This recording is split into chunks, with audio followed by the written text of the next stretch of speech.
Passiamo agli affreschi. Guardando il lato sinistro della navata centrale, a partire dal fondo, vediamo sul primo pilastro un affresco raffigurante San Cristoforo, di cui si ignora l'autore. Procedendo sul secondo pilastro si trova un medaglione rappresentante un profeta. Sopra detto medaglione una Madonna che conserva, per i rilevanti danni patiti, solo le tracce dell'originale pittura. Fra la seconda e la terza arcata, superiormente al pilastro che la divide, è dipinto San Giovanni Battista, ai piedi del quale sta in ginocchio un devoto con le mani giunte in atto di preghiera. Sul seguente pilastro, che chiude il muro e, prolungandosi, tocca la bocca del coro, sono raffigurati al di sotto l'angelo Michele in atto di trafiggere il demonio, al di sopra la Vergine con il bambino seduta in trono, alla cui destra sta Sant'Elena e alla sinistra Costantino Imperatore. Questi affreschi appartengono al principio del secolo XV.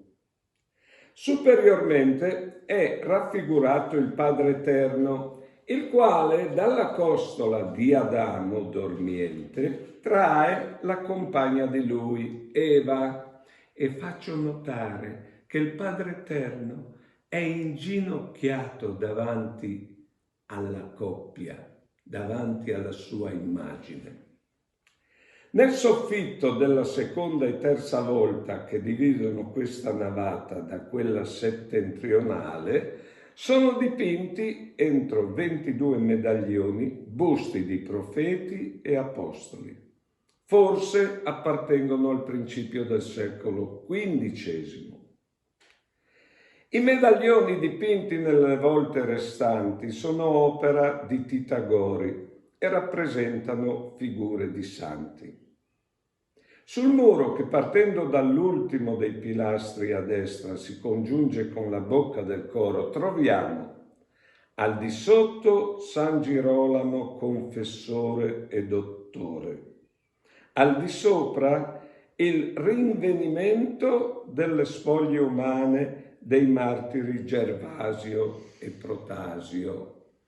Nel 386 Sant'Ambrogio li ha riscoperti e sono arrivati fino qua. Quest'opera risale al principio del secolo XVII. Superiormente c'è una natività di autore ignoto. Di fronte, incominciando dal di sotto, si può ammirare la Beata Vergine con in grembo il bambino seduta in trono, alla cui destra si vede Sant'Andrea e alla sinistra San Leonardo. Questo affresco appartiene forse al principio del secolo XV. Al di sopra c'è la visitazione della Beata Vergine Maria a Santa Elisabetta. Superiormente c'è la Vergine Annunziata. Dall'altra parte del coro, sotto il Cristo risorto, forse del secolo XV, sopra l'Arcangelo Annunziante.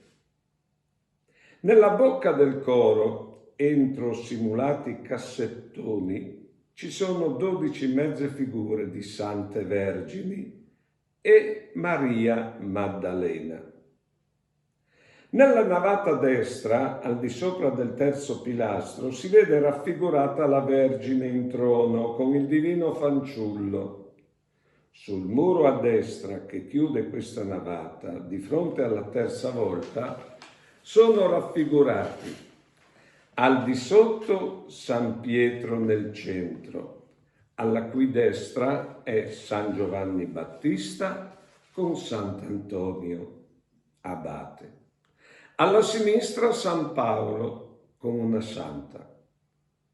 Al di sopra, a sinistra della finestra, Sant'Agnese con a destra Santa Margherita e a sinistra San Silvestro Papa.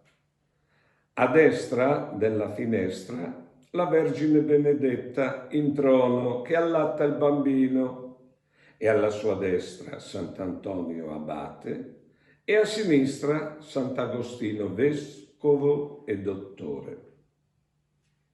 Nella navata a sinistra, sulla parete a sinistra, vediamo un dipinto in cattivo stato di conservazione che non permette di individuare i soggetti raffigurati. Nell'affresco vicino a destra è rappresentato San Giovanni Evangelista con accanto Costantino Imperatore. Questi due affreschi sono tra i più antichi che decorano la chiesa. Nella cappella della navata sinistra, dedicata a San Giovanni Battista, si nota a sinistra la decollazione di San Giovanni Battista. Sul soffitto, entro i medaglioni, i 4 dottori della Chiesa latina, Gerolamo, Gregorio Magno, Agostino e Ambrogio. Queste sono pitture del Gori. Sull'arco sono dipinte figure di difficile identificazione. Spostandoci verso il coro troviamo sull'arcata sinistra i profeti Geremia e Isaia, sull'arcata destra i profeti Daniele ed Ezechiele, opera di Tita Gori dal 1900 al 1902. Sulla parete sinistra del coro vediamo la promessa dell'Eucaristia e a destra l'ultima cena del Gori, 1914. Nella cappella della navata destra dedicata alla Madonna, sulla parete destra l'Annunziazione e su quella sinistra la disputa di Gesù tra i dottori del Gori, 1914. Sul soffitto, entro medaglioni, i 4 dottori della Chiesa greca, Atanasio, Basilio, Gregorio Nazianzeno e Giovanni Crisostomo. Questi e gli altri medaglioni della cappella di San Giovanni furono dipinti dal Gori tra il 1900 e il 1902. Arrivati alla fine di questa nostra ispezione e contemplazione, continuiamo pure con una preghiera perché è 1400 anni che qui dentro il popolo cristiano si rivolge a Dio. Buona vita.